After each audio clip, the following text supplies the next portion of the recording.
നമസ്കാരം. മലയാളി വാർത്തയിലേക്ക് സ്വാഗതം. സംഭവ ബഹുലമായ മുൻ ഗവർണർ അദ്ദേഹത്തിന് ശേഷം രാജേന്ദ്ര വിശ്വനാഥ് അർലേക്കർ ഇന്ന് ലെജിസ്ലേറ്റീവ് അസംബ്ലിയിൽ എത്തുകയാണ്. കേരളത്തിലെ തന്റെ ആദ്യ നയപ്രഖ്യാപന പ്രസംഗം അല്പസമയത്തിനകം അദ്ദേഹം ലെജിസ്ലേറ്റീവ് അസംബ്ലിയിൽ നിർവഹിക്കും. സർക്കാർ തയ്യാറാക്കി ക്യാബിനറ്റ് അംഗീകരിച്ചു നൽകിയ പ്രസംഗം ഗവർണർ അതേപടി അംഗീകരിച്ചെന്നും മാറ്റങ്ങളൊന്നും നിർദ്ദേശിച്ചിട്ടില്ലെന്നുമാണ് വിവരം. അതേസമയം കേന്ദ്ര നയങ്ങൾക്കെതിരെയുള്ള ഭാഗങ്ങൾ ഉണ്ടെങ്കിൽ അത് വായിക്കുമോ എന്ന കാര്യത്തിൽ ആകാംക്ഷയുണ്ട്. തദ്ദേശ തെരഞ്ഞെടുപ്പ് വർഷമായതിനാൽ സർക്കാരിൽ നിന്ന് ജനപ്രിയ പ്രഖ്യാപനങ്ങൾക്ക് സാധ്യതയുണ്ട്. ലെജിസ്ലേറ്റീവ് അസംബ്ലി സമ്മേളനം തുടങ്ങുന്ന ഇന്ന് രാവിലെ ആണ് നയപ്രഖ്യാപന പ്രസംഗം. ആദ്യമായി കേരള ലെജിസ്ലേറ്റീവ് അസംബ്ലിയിൽ എത്തുന്ന ഗവർണറെ മുഖ്യമന്ത്രിയും സ്പീക്കറും പാർലമെന്ററി കാര്യമന്ത്രിയും ചേർന്ന് സ്വീകരിക്കും. നയപ്രഖ്യാപന പ്രസംഗത്തിന് ശേഷം പിരിയുന്ന ലെജിസ്ലേറ്റീവ് അസംബ്ലി തിങ്കളാഴ്ച വീണ്ടും ചേരും.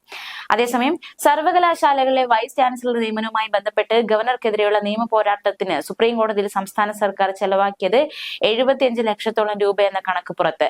സർക്കാർ വക്കീലന്മാർക്ക് 1.5 കോടിയിലേറെ രൂപ പ്രതിമാസം നൽകുമ്പോഴാണ് പുറമേ നിന്നുള്ളവർക്ക് ഇത്രയും തുക ചെലവാക്കിയത്.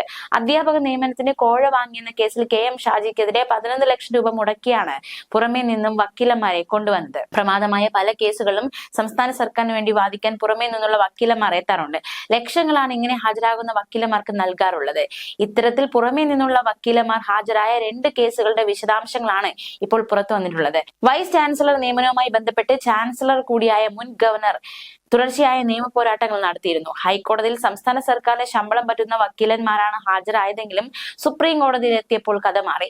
2022 മുതൽ 2024 വരെ മുതിർന്ന അഭിഭാഷകരായ ജയ്ദീപ് ഗുപ്ത, KK വേണുഗോപാൽ എന്നിവരാണ് സംസ്ഥാന സർക്കാരിന് വേണ്ടി ഈ കേസുകളിൽ സുപ്രീം കോടതിയിൽ ഹാജരായത്.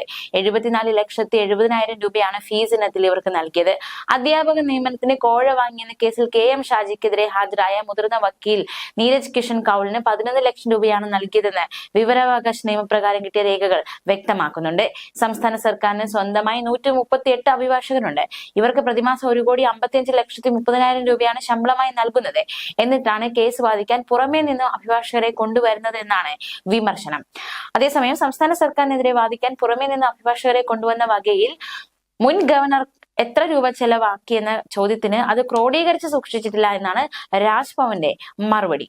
ന്യൂസ് ഡെസ്ക് മലയാളി വാർത്ത.